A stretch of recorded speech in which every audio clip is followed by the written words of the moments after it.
الرجيم بسم الله الرحمن الرحيم الحمد لله رب العالمين والصلاة والسلام على نبينا محمد وعلى آله وأصحابه ومن تبعهم بإحسان إلى يوم الدين. ما بعد. السلام عليكم ورحمة الله وبركاته. Just going to sum up a little bit. I don't want to take too much of your time, inshallah. This just 12, صح? Just 12. Tonight we're reading sort of just 12 with the 12th night of the Tarawih that we're in. And in the theme of this year, where we're exploring the struggles that we face day in, day out as Muslims, we face a variety of different struggles. And they take every shape and form as they possibly can come. And there is no more fitting lesson that we can take away when you read the Qur'an than the qasas of the Anbiya, the stories of the prophets and messengers. How did they struggle? How did they endure? How did they surpass? What lessons did they learn? And what, the final question, mostly more important than anything else, is what can I, living in England, Leicester, as a Muslim today, living in this society, what lesson can I take away from this? Or is it just hypothetical? Is it theories? Is it things that we read? Is it things that we come across because we have to read the Qur'an? Or like other faiths have, it's just an anecdote. It's designed for you to be motivated from. Is it these purposes? No, it's not. And so the best of the qasas, as Allah subhanahu wa ta'ala says, ahsan al-qasas. The best of the stories that we tell you, Muhammad sallallahu alayhi wa sallam, is the ones of the people that came before you. And so there is no more fitting than actually the stories of these Jews that deal with Hud, that deal with Yusuf, that deal with various other forms of the Anbiya, Musa, again and again and again, as it comes up in the Qur'an. And what lessons we have to learn from this. And so we know, for example, in the stories of the Anbiya, when it comes to struggles, we deal with tawakkul of having reliance upon Allah subhanahu wa ta'ala. Right? And you would think, what? Prophets? Messengers? Some of them actually get to speak with Allah subhanahu wa ta'ala directly. How can they not know tawakkul? How can they not know reliance? How can they not know knowing Allah subhanahu wa ta'ala? How can they deal with struggles of doubt and stuff like that? That is the thing that would come to us. But that is satanic whispers. Why? Because they, despite dealing with Allah subhanahu wa ta'ala directly, deal with the greatest struggles, the greatest tests. Allah subhanahu wa ta'ala tells us that the Qur'an again and again, that we would test you, that there is bala, there is shar, there's things that we put in your path. And we do this because we love you, we want closeness for you, and the closest of people to Allah subhanahu wa ta'ala are who? Man. Who are they? The Anbiya, the prophets. Why? How did they gain that closeness? By having the greatest of struggles. And you imagine yourself with financial loss, with house loss, with wife loss, with husband loss. Sometimes you might not even see things that are lost, that you're basically somebody's been put in your path to test you again and again. And you'll be like, why me, why me, why me? It is you because Allah loves you. If you take a lesson that way, out of this mehna, out of this test, Allah is doing this to me, He's putting this on my path. Not because He hates me, not because of why me, why me, why me.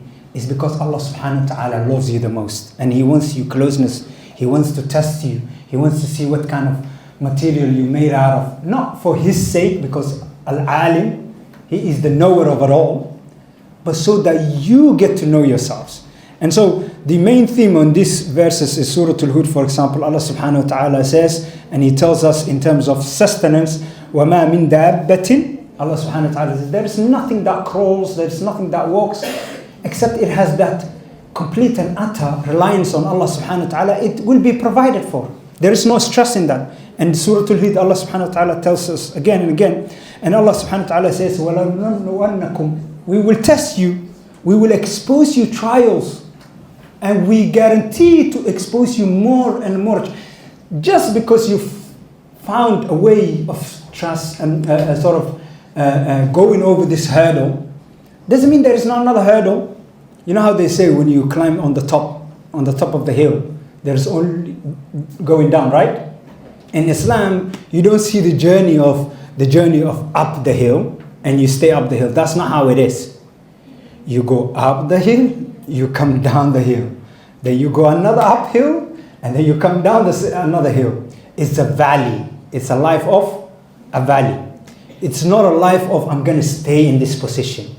You know, this too shall end. This too shall end. And it's up to you how this will end. What can I take away from this? What kind of lesson can I be taken away from this? Allah subhanahu wa ta'ala tells us in the surah of Nuh, as again in terms of the struggle, Nuh is ordered what? What's the biggest lesson that we take from Nuh's story? Sorry? His son. Being tested with his son? Is that what you think? Yeah? Anybody else? Another take. What is the biggest lesson with Nuh? Sabr. Patience. Overall patience? That is very generic. Give me something specific, like he said, son. It was 950 years, so it was a very long time. Yeah. But from the lessons of the Qur'an. People did not follow him till the end. People did not follow him till the end. Khalas, I wouldn't say he gave up, but it was done, right? He had very little followers to show in terms of results. True. Yes, Ibrahim.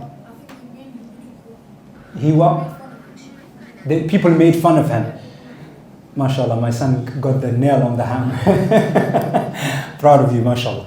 So the idea here is with Nuh alayhi salam, his biggest lesson is that he couldn't fathom why build this boat, why build this ark, why deal with these people. You have to go back for those of us who love history and go into details in the stories of the qasas of the Anbiya. When you learn deeper in the stories of the Anbiya, you learn that the society of Nuh alayhi salam, they did not live on a flat or below the ocean level type of society. They lived up mountains higher. And they couldn't deal with this and fathom an idea where, that's why his son, what happens with his son and his family, when they said, oh, we can go up the hill, we're safe, well, what's a bit of rain going to do to us, right? But the people couldn't fathom. They could see him day in, day out, building this ark, this massive ship. Where are you going to get these woods from? Where are you going to get these nails from? How are you going to do this and this process? So it's the struggle of dealing with doubt. Not only yourself, but with people around you, the people who you're giving da'wah to, the people who you're helping. But in that lesson of Nuh alayhi salam, there is a bigger lesson for us to take today, is where you learn that conveyance is your job. Your job is to convey things. Your job is not to make people Muslim. Your job is not to change people. You cannot even change yourself, Habibi. You can't. You struggle. Eventually you will change. But you cannot change yourself unless you rely on Allah subhanahu wa ta'ala. Nor can you change people. So your job is to do the best of your ability to struggle with what you're doing, bring that change gradually, talk to the people the best way of possible that you can, and rely on Allah subhanahu wa ta'ala that He will put blessing in that change, in that struggle of yours, and that people will then accept, or that you yourself will accept, or you yourself will transform through this journey.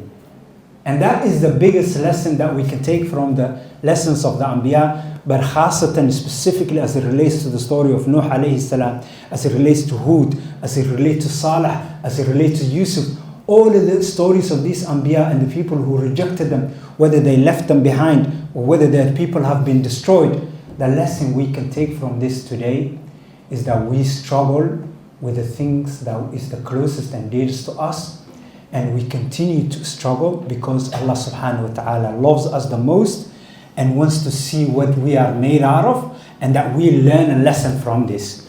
And may Allah make us those who learn lessons from the things that are put in our path.